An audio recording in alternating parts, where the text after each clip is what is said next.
बड़ा अच्छा समय है कि मैं फिर से आपके सामने हाजिर हो सकती हूँ। आप सबों को मेरा जय मसीह की। और मैं चाहती हूँ कि आप जो है जैसे मेरे पुराने संदेश सुनते आए हैं, मैं चाहती हूँ कि आप इसमें भी कोशिश कीजिए कि आप ये भी आप सुने। और हम देखते हैं कि हम प्रकाशित वाक्य के पुस्तक में हम अपना अध्ययन कर रहे हैं कुछ हफ्तों से, और ये कुछ हफ्तों तक और चलेगा, क्योंकि प्रकाशित वाक्य की पुस्तक जो है वो पूरी भविष्यवाणी की पुस्तक है।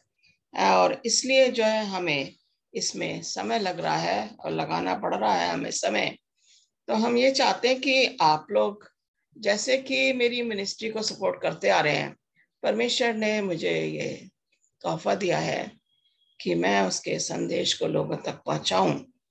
और आप लोग जानते हैं कि हम लोग आखिरी जमाने में रह रहे हैं, और उधर रशिया और यूक्रेन की लड़ाई भी चल रही है, और हमें नहीं मालूम इसका आउटकम क्या है, लेकिन परमेश्वर जो चाहता वही होगा। और आइए हम प्रार्थना में जाएंगे, जिससे पहले हम अपने मैसेज में जाएं। आप लोग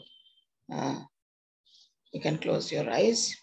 Our Father in heaven, once again we want to thank you for a wonderful day that we can come together as your children, so that the message that you have for the people today, fill them with your Holy Spirit, fill me also with your Holy Spirit, so that what I say will be your words, touch my lips, so that each word that I speak is coming from your throne of mercy. You've always helped me to speak, and so here I'm emptying myself so that you can fill me with your Holy Spirit and I can speak accordingly. For we ask this few blessings in Jesus' name. Amen. जैसे कि हमने बोला कि 5वीं तुहरी पे हम हैं, और मैंने अभी आपको इंट्रोडक्शन दिया है, और आज भी मैं डिटेल में अभी नहीं जाऊंगी। अगले पार्ट में मैं कोशिश करूंगी कि मैं इसको डिटेल में आपके साथ प्रेजेंट कर सकूं।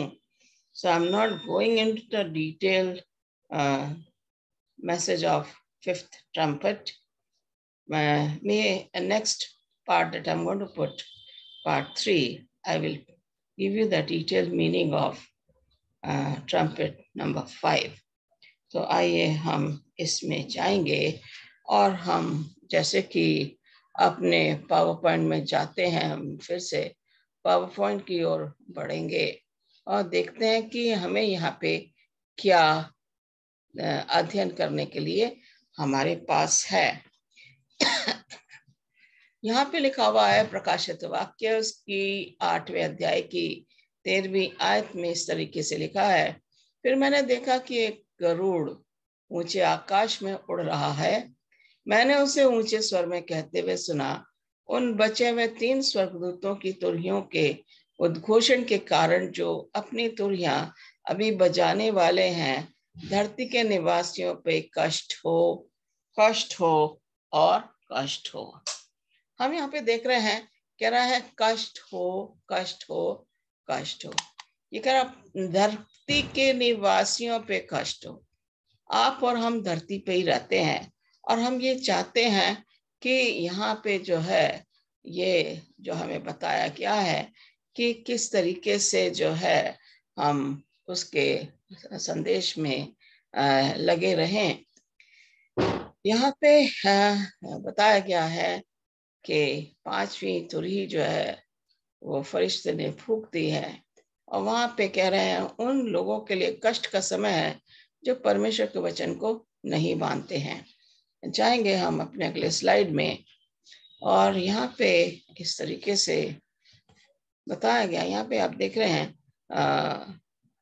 5वीं तुरही पहली विपत्ति, okay, locust and 5th trumpet and वो number 1, torture man without seal. Okay, जिन लोगों ने अपने माथे पे परमेश्वर की सील नहीं लगाई है उनको सताया जाए। जिन लोगों को परमेश्वर ने चुना है और वो परमेश्वर के सील लगा रखे हैं, उनके ऊपर विपत्ति ना आए। और ये जो है टिड्डियों का जिक्र किया गया है, और ये टिड्डियों का जो है जो डंक है वो जैसे बिच्छू जैसा डंक है। और इस तरीके से जो परमेश्वर के लोग नहीं हैं उन पे वे विपत्ति आएगी। इसलिए कहा गया है कष्ट हो, कष्ट हो, कष्ट हो। एक man shall seek death but not find it. आपको तड़प होगी, आप सहेंगे दर्द को, आप मौत मांगेंगे, लेकिन आपको मौत नहीं मिलेगी।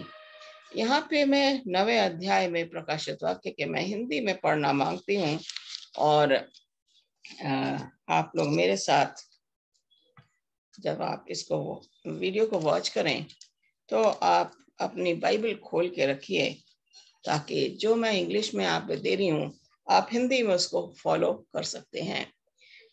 यहाँ पे इस तरीके से लिखा है कि 3री आयत से मैं पढ़ूंगी। उस धुएं में से पृथ्वी पर टिड्डियां निकली।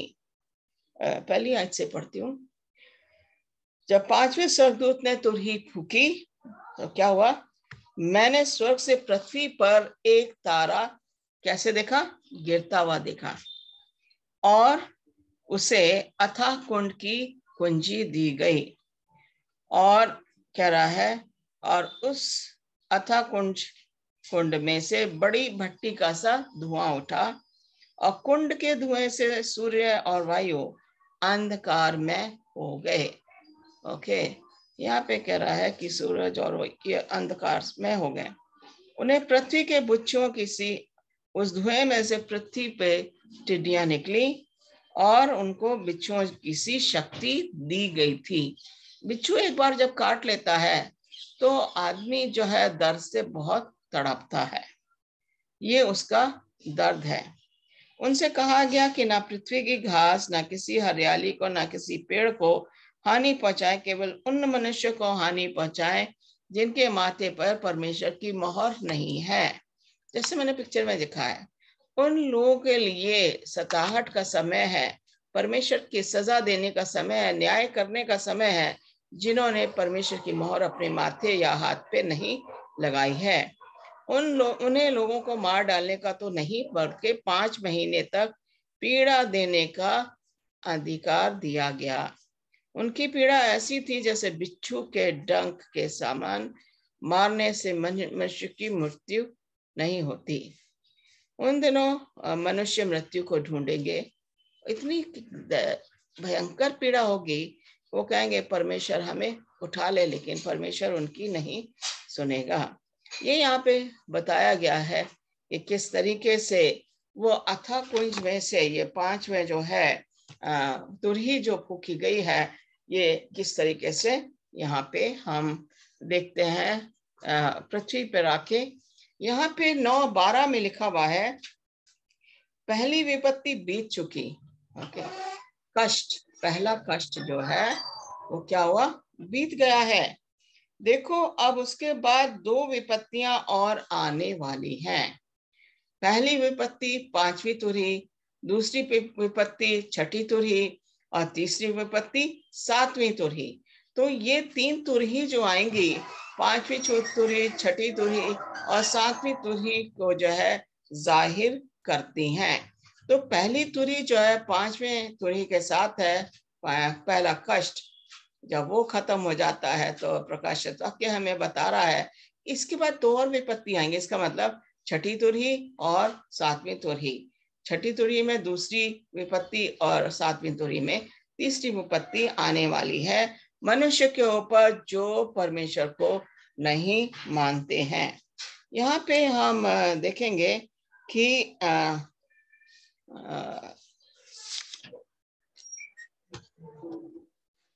यहाँ पे हम देखेंगे कि ये विपत्तियां जो हैं ये क्या हैं, और यहाँ पे हम बता रहे हैं कि एक विपत्ति बीत गई है। यहाँ पे विपत्तियों का जो जिक्र किया गया है वो है यरूशलेम के बारे में। ओके, विपत्ति कौन सी है? यशाया नबी उसका 3रा अध्याय और 11वीं आयत में हम इसको देखेंगे, और मैं आप इसको घर में भी जाके पढ़ सकते हैं यशायाह नबी उसका 3 अध्याय और 11वीं आयत। 3 का 11वीं आयत हम देखेंगे यरूशलेम पे ये विपत्ति आई और किस तरीके से आई और परमेश्वर कैसे यरूशलेम पे वो विपत्ति लाता है। यहाँ पे इस तरीके से लिखा हुआ है, ये बता रहा है कि दुष्ट पर हाय, ओके, उसका बुरा होगा क्योंकि उसके कामों का फल उसको मिलेगा। अब ये विपत्ति किसके ऊपर है? दुष्ट लोगों पे ये विपत्ति है। यरूशलेम के लोग जो मन से फिर गए थे, परमेश्वर की ओर नहीं थे, उनके ऊपर ये विपत्ति आई। यिर्मयाह 10:19 में जो है फिर से वो विपत्ति या उन्हीं लोगों पे आया जो दुष्ट हैं, यरूशलेम के लोगों पे। यिर्मयाह 50 का 27 में अगर देखा जाए तो ये विपत्ति आई है बेबीलोन के ऊपर। ओके, आप चाहें तो मैं इसको यिर्मयाह उसका 50वां अध्याय में 1-2 विपत्ति आपके सामने पढ़ूंगी ताकि आपको पता रहे कि बाइबल क्या बता रही है हमें। ओके, 50 का 27वीं आयत में हम जाएंगे और यहाँ पे इस तरीके से लिखा हुआ है 50 का 27, उसके सब बैलों का नाश करो, वे घात होने के स्थान में उतर जाएं, उन पर हाय, क्योंकि उनके दंड पाने का समय आ गया है। जानवरों पे भी क्या है? हाय है। जानवरों को भी सजा दो, घात कर दो, क्योंकि सजा देने का, परमेश्वर के न्याय देने का समय आ गया है। ये बेबीलोन वासियों के ऊपर ये विपत्ति है जिसको बोला हाय। ओके, जब हम दुख में होते हैं हम कहते हैं हाय हाय खुदा, ऐसा क्यों हो गया। और यहाँ पे जो बताया गया नहूम में अगर देखा जाए तो 99 शहर पे 99 वासियों को योना ने जो भविष्यवाणी की थी और उनको वो बच गए थे, लेकिन बाद में 99 शहर फिर से बर्बाद हो जाता है। परमेश्वर का न्याय उनके ऊपर फिर से आता है। नहूम उसका 3 अध्याय के 1 से 4 में, जकरिया उसका 11 अध्याय के 17 में हम देखते हैं कि वो चरवाहों के ऊपर है। ये कौन से चरवाहे? जिन्हें अपने भेड़ों की देखभाल करनी है और वो भेड़ों की देखभाल सही ढंग से नहीं की है उन्होंने, उनके ऊपर परमेश्वर की क्या आएगी? विपत्ति आएगी। ओके, ये है जकरिया का वो चैप्टर है, ये आप इसको देख सकते हैं और आप पढ़ भी सकते हैं इसे, किस तरीके से इसके बारे में बताया गया है कि कैसे परमेश्वर अपने लोगों को सजा देगा। और यहाँ पे हम जकरिया में जाएंगे और 11वें अध्याय में मैं ये पढ़ना मांगती हूँ ताकि आप देखें कि ये विपत्ति जो है, जो पुराने नियम में है, वो सही है और परमेश्वर अपना न्याय लोगों पर डालता है। 11वें अध्याय की यहाँ पे इस तरीके से लिखा है, हाय उस निकम्मे चरवाहे पर जो भेड़ बकरियों को छोड़ जाता है, उसकी बाँ और दाहिनी आंख दोनों पर तलवार लगेगी, तब उसकी बाँ सूख जाएगी और उसकी दाहिनी आंख भी फूट जाएगी। ये आमतौर पे अगर देखा जाए जो याजक लोग हैं वो क्या है, वो चरवाहे का काम करते हैं और उनकी जो मेंबर्स हैं वो भेड़े हैं। तो अगर वो अपनी भेड़ों की रखवाली ढंग से नहीं कर रहे हैं तो परमेश्वर का न्याय उनके ऊपर कहर बन के टूटेगा। नए नियम में हम जाएंगे मत्ती की पुस्तक में और यहाँ पे 23वें अध्याय में हम देखते हैं हाय किन के ऊपर यहाँ पे हाय आ रही है। यहाँ पे हाय आ रही है फरीसी और सदूकी लोगों के ऊपर ये हाय आ रही है। 23वें अध्याय की 13-14 में मैं जाऊंगी, हे कपटी शास्त्रियों और फरीसियों, तुम पर हाय, तुम मनुष्य के लिए स्वर्ग के राज्य का द्वार बंद करते हो, इसलिए उन पे हाय। फिर कहता है, हे कपटी शास्त्रियों और फरीसियों, तुम पे हाय, तुम विधवाओं के घरों को खा जाते हो। फिर कहता है, हे कपटी शास्त्रियों और फरीसियों, तुम पर हाय, तुम एक जन को अपने मन में लाने के लिए सारे जल और थल में फिरते हो, और जब वह मत में आ जाता है तो उसे अपने से दूर नाटकीय ढंग से कर देते हो। फिर कहता है, हे अंधे अगुओं, तुम पर हाय, जो कहते हो कि यदि कोई मंदिर की शपथ खाए तो कुछ नहीं, परंतु यदि कोई मंदिर के सोने की सौगंध खाए तो उसको बंध जाएगा। हे मूर्खो और अंधो, कौन बड़ा है, सोना या वो मंदिर जिससे सोना पवित्र होता है। यहाँ पे कह रहा है कि किस तरीके से यीशु मसीह ये कह रहे, हे कपटी शास्त्रियों फरीसियों, तुम पर हाय, तुम पुदीने और सौंफ और जीरे का 10वां अंश तो देते हो, परंतु तुमने व्यवस्था की गंभीर बातों को अर्थात न्याय और दया विश्वास को छोड़ दिया है। हे कपटी शास्त्रियों, तुम पर हाय, तुम कटेरे और थाली को ऊपर ऊपर से तो मांजते हो, अंदर से तुम गंदे हो। ओके, अंधेरा है, घोर, ऊपर ऊपर से मांजते हो परंतु भीतर अंधेर और असंयम से भरे हुए हो। ये यीशु मसीह कह रहा है, तुम हे कपटी शास्त्रियों, तुम पर हाय, तुम चूना फिरी हुई कब्रों के समान हो, जो ऊपर से सुंदर दिखाई देती परंतु भीतर मुर्दों की हड्डियों और सब प्रकार की मलिनता से भरी रहती है। ये यीशु मसीह ने चेलों को बताया ये किस तरीके के लोग हैं जो आज दुनिया में आज भी इस तरीके के लोग हैं, फरीसी और सदूकी। और वो क्या करते हैं, वो अपने आप को बड़ा इंसान समझते हैं, इसलिए जो है, और वो लोगों की भलाई के बारे में नहीं सोचते हैं। यहाँ पे कह रहा है कि मत्ती 24:19 में, जो जिंदा है और जो मसीह के साथ नहीं है उन पे हाय, और वो इंसान पे हाय जिसने मसीह को धोखा देके पकड़वाया। और आप हम अच्छी तरह से जानते हैं कि वो कौन है।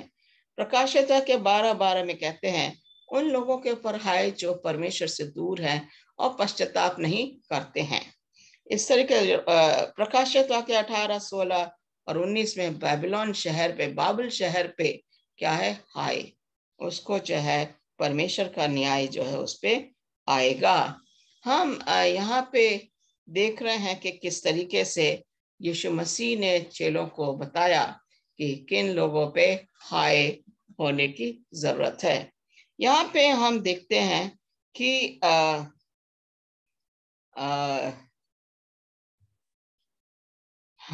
आगे हम जाएंगे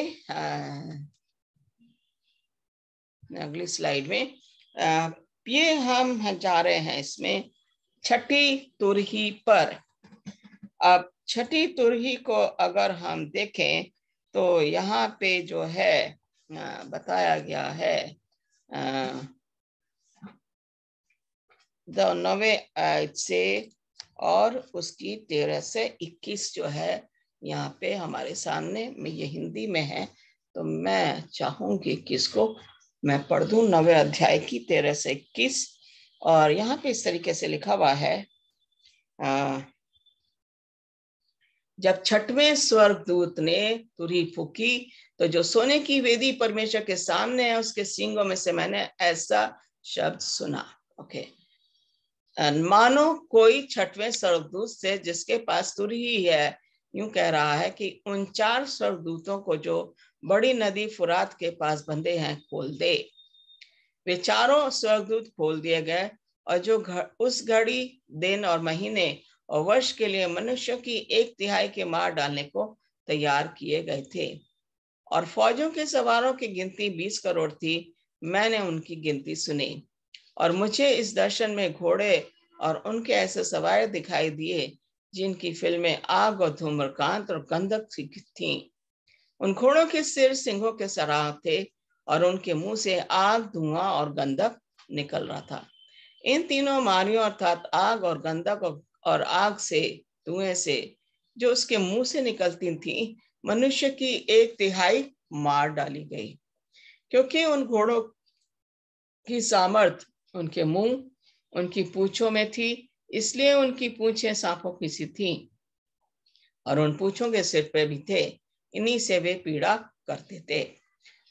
बाकी मनुष्यों ने जो मारियों से ना मरे थे अपने हाथों के कामों से मन ना फिराया कि दुष्ट आत्माओं की और सोने और चांदी और पीतल और पत्थर और काठ की मूर्तियों की पूजा ना करें जो उन्होंने किया, और जो खून और टोना व्यभिचार और चोरियां उन्होंने की थी उन्होंने मन नहीं फिराया।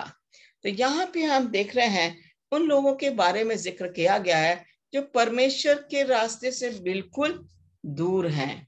जब हम उन्हें देखते हैं कि परमेश्वर के रास्ते पे नहीं चल रहे हैं तो उनके ऊपर क्या आएगा? विपत्ति आएगी, परेशानी आएगी।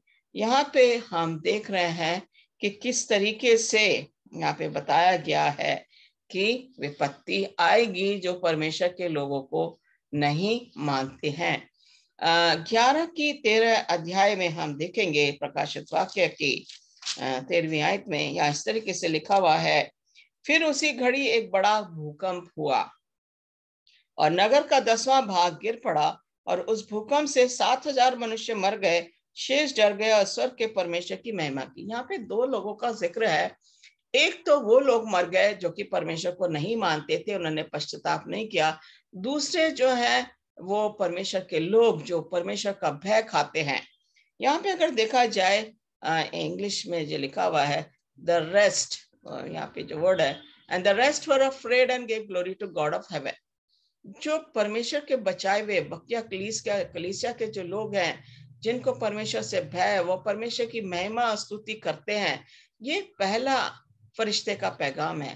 प्रकाशित वाक्य 14 छठी आयत में लिखा हुआ है, परमेश्वर का न्याय का समय आ गया, परमेश्वर से डरो, उससे भय खाओ, और क्योंकि परमेश्वर का न्याय का समय आ गया है। Fear God and give glory to him, उसको महिमा दो, उसकी स्तुति करो क्योंकि उसके न्याय करने का समय आ गया। ये वो है कि जो परमेश्वर के साथ साथ चलते हैं, परमेश्वर का सम्मान, उसका भय करते हैं और उसकी आराधना और स्तुति करते हैं। यहाँ पे हम देख रहे हैं कि किस तरीके से हमें बताया गया है कि 11 का 2 से 6 में अगर जाएंगे हम तो 2 से 6 अब में जाएंगे तो यहाँ पे पर मंदिर के बाहर आंगन छोड़ दे, उसे मत मार, क्योंकि वह अन्य जातियों को दिया गया और वे पवित्र नगर को 42 महीनों तक रौंद देंगे। ये जिक्र होता है 1260 वर्ष का। 42 महीनों का मतलब है 1260 वर्ष का। मैं अपने 2 गवाहों को यह अधिकार दूंगा कि टाट ओढ़े हुए 1260 दिन तक भविष्यवाणी करें। ये वो समय है, पेप्सी का समय है, जब रोम ने मसीही लोगों को सताया और बाइबल्स उनसे छीन ली और छुपा दी गई और लोगों ने छुप के, वॉलंसीज जो थे उन्होंने बड़े छुप के बाइबल का अध्ययन किया। अगर वो पकड़े जाते थे तो उनको सताया जाता था और मार दिया जाता था। लेकिन बाइबल यहाँ पे कह रहे हैं टाट ओढ़ के, यहाँ बोला गया है अपने 2 गवाहों को यह अधिकार दूंगा कि टाट ओढ़े वे 1260 दिन तक भविष्यवाणी करें। टाट ओढ़ने का मतलब है कि वो ओपनली नहीं कर सकते।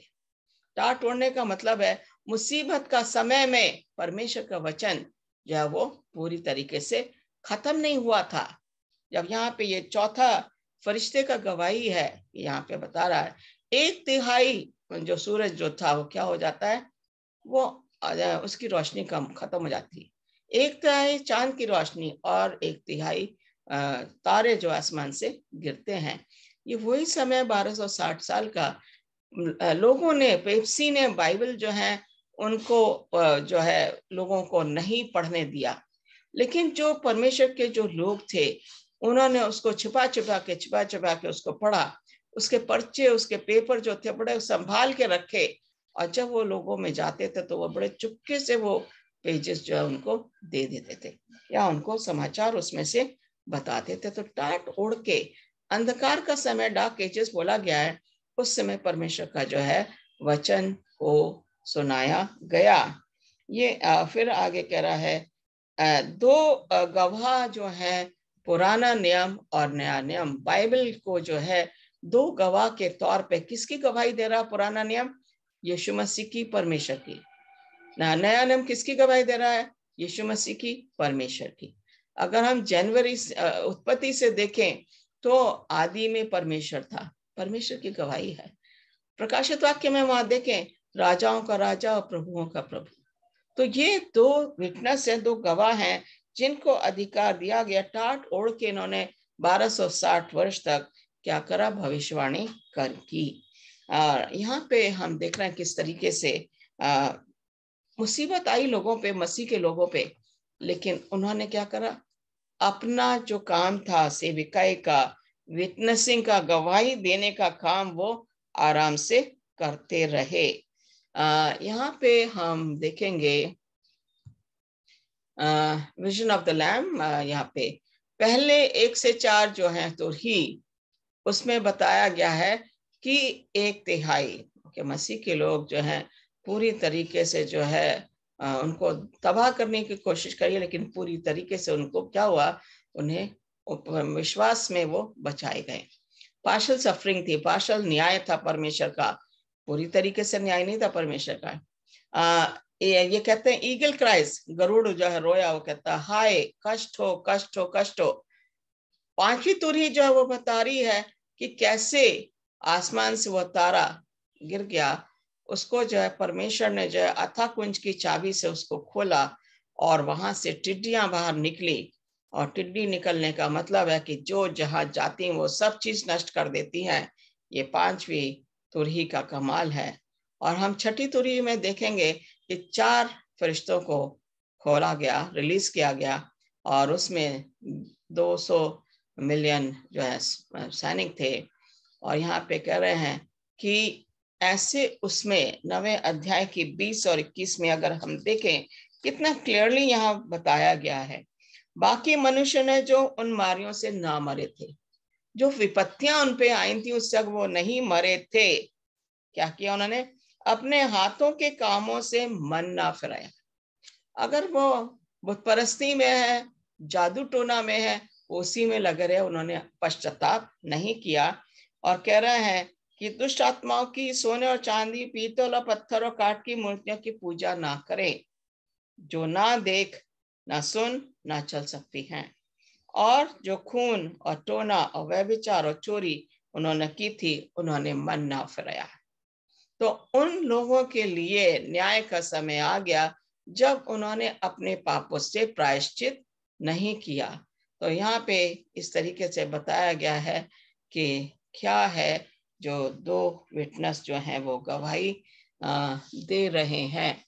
हम अगली स्लाइड में जाएंगे। यहाँ पे जो है 4थी तुरही के बारे में बताया गया है।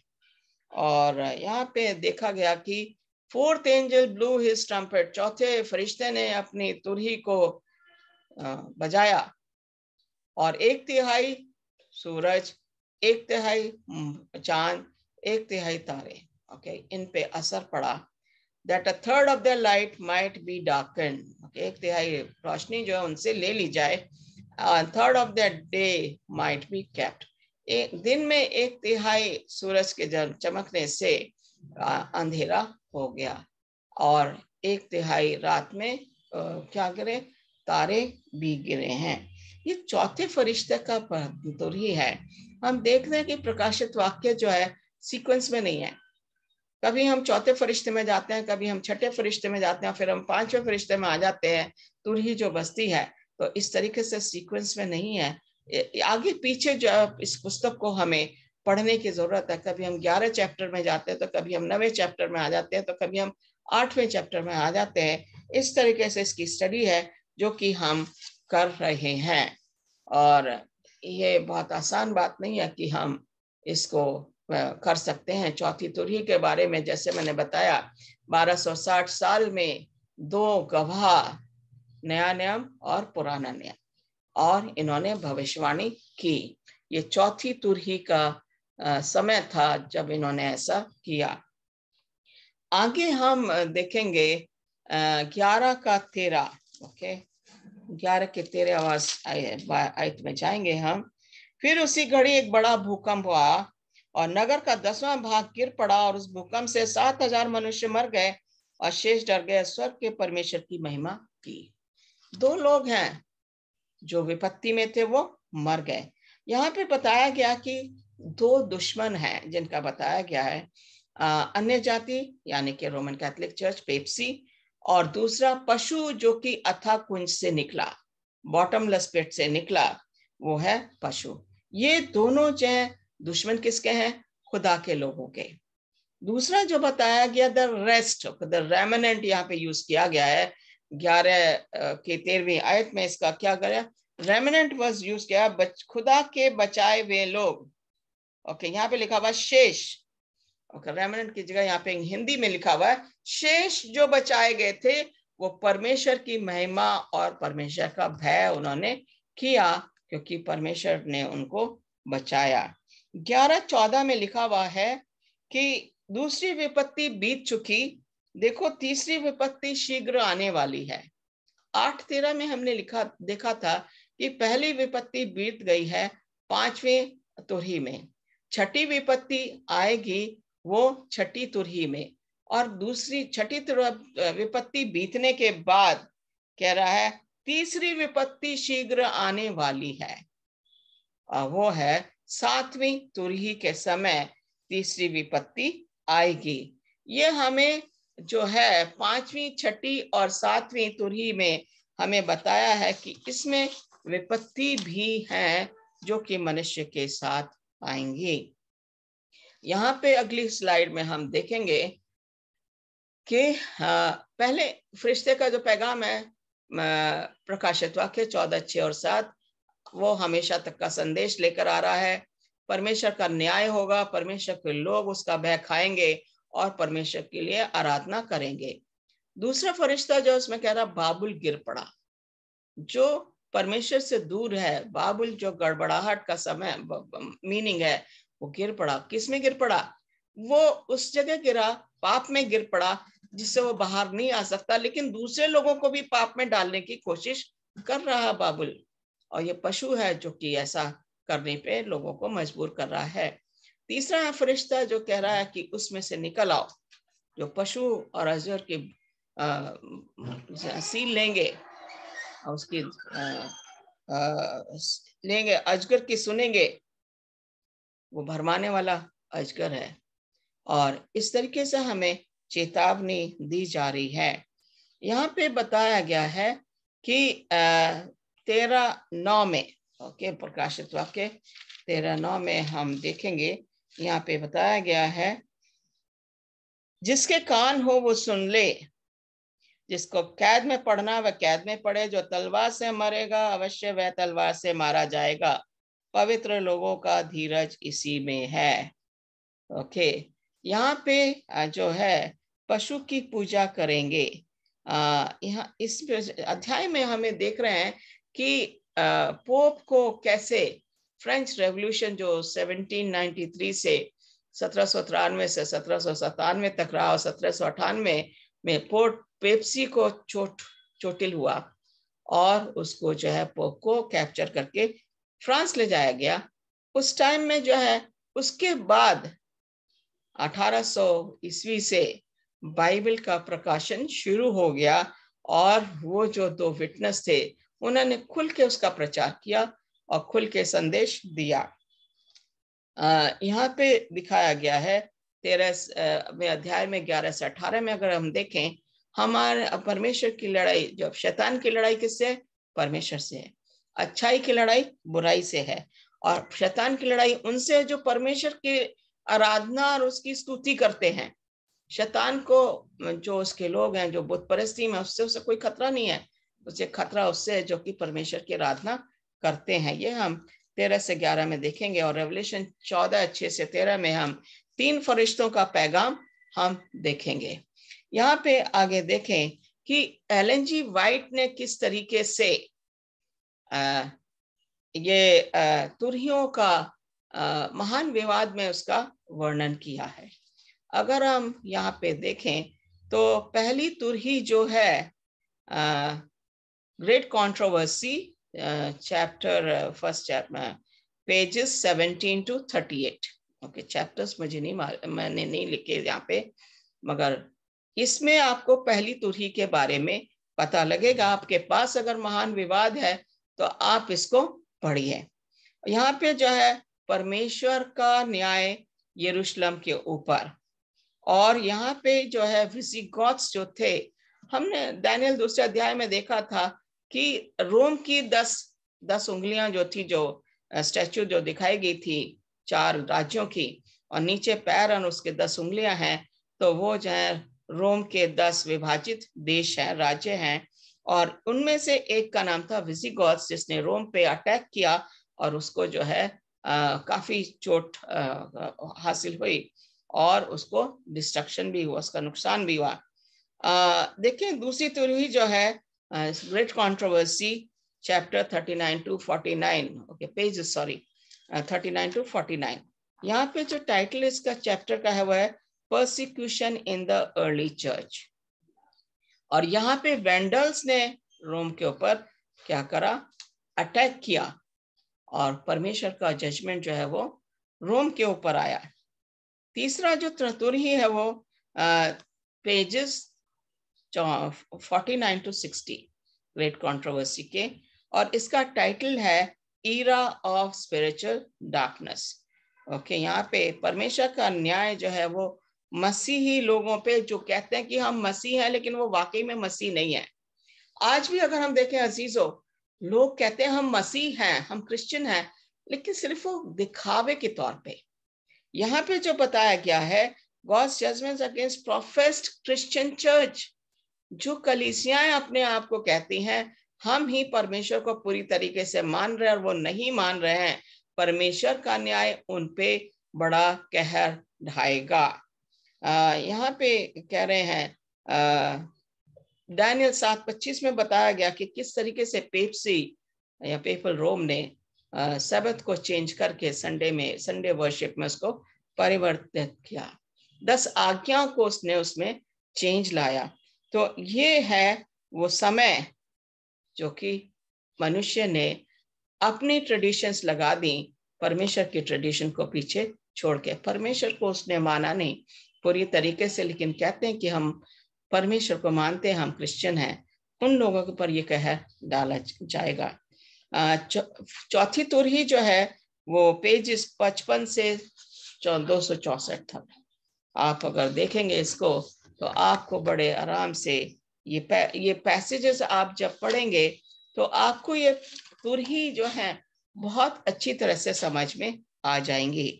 और यहाँ पे हम देखते हैं कि किस तरीके से जो है सच्चाई को दबाने की कोशिश करी। वॉल्डन सीज थे जिन्होंने क्या करा, छुप गए, वो छुप कर उन्होंने परमेश्वर के वचन की दुहाई दी, परमेश्वर के वचन की आराधना की, परमेश्वर के वचन को मारा, और उन्होंने बाइबल को क्या करा, बचा के रखा, क्योंकि उस टाइम जो है बाइबल छीन के उनसे छीनी जा रही थी। और इससे वॉल्डनसीज ने जो है परमेश्वर के लिए क्या करी, गवाही दी और उसको जो है सच्चाई को जिंदा रखा। हम यहाँ देखते हैं 5वीं तुरही के बारे में, जो कि हमें 265 से 288 पेजेस में हमें 5वीं तुरही के बारे में और पहली विपत्ति के बारे में पता लगेगा। छठी तुरही को अगर हम देखें 299 से 491 पेजेस में आपको वो मिलेगी। और यहाँ पे हम देखते हैं कि the description of the 2 witnesses, okay, 2 गवाहों की किस तरीके से वर्णन किया गया है ग्रेट कंट्रोवर्सी में। ये चैप्टर है हेरल्ड्स ऑफ द मॉर्निंग। ये बताया गया है एक तरीके से परमेश्वर के लोग कैसे गवाही दे रहे हैं। और पेजेस 299 से 316 अमेरिकन रिफॉर्मर देखा जाएगा तो ये है 312 से 342, John Wycliffe and William Miller वगैरह जो हैं ये अमेरिकन रिफॉर्मर में आते हैं। फिर लाइट थ्रू डार्कनेस यहाँ पे दिखाया गया कि 343 से 354 पेजेस तक। ग्रेट रिलीजियस अवेकनिंग 355 से 374 तक। और फिर हम देखते हैं कि इसका नेगेटिव जो दुष्ट लोग हैं उनके बारे में, शैतान के बारे में क्या यहाँ पे चर्चा की गई है ग्रेट कंट्रोवर्सी में। ओरिजिन ऑफ इविल, कैसे बुराई की शुरुआत हुई, pages 492 to 504। Enmity between man and Satan, pages 5052 to 510. Agency of evil spirits, 511 to 517. Snares of Satan, 518 to 530. The first great deception, 531 to 550. Can our dead speak to us, 551 to 562. और भी दूसरे chapters हैं जो आप आगे इसके पढ़ेंगे तो आपको पता लगेगा। जो सातवीं तुरही है,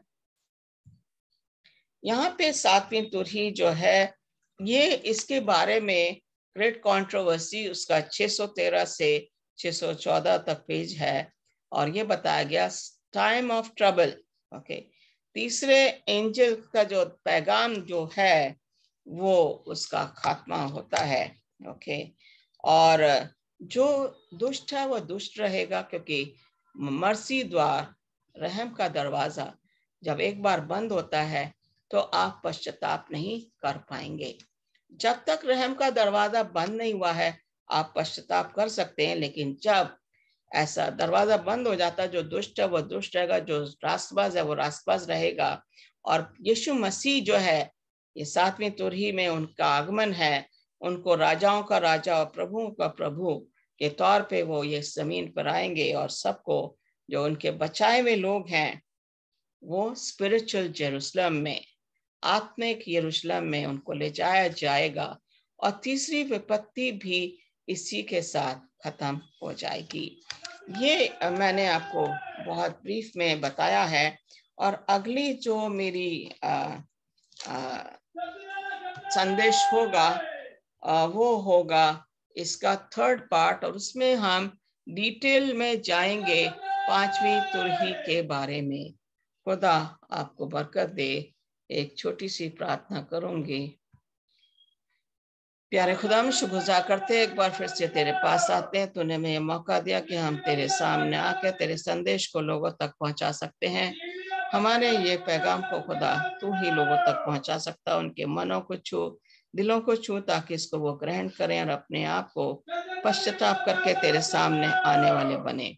एक बार फिर से हम अपने आप को तेरे हाथ में सौंपते हैं।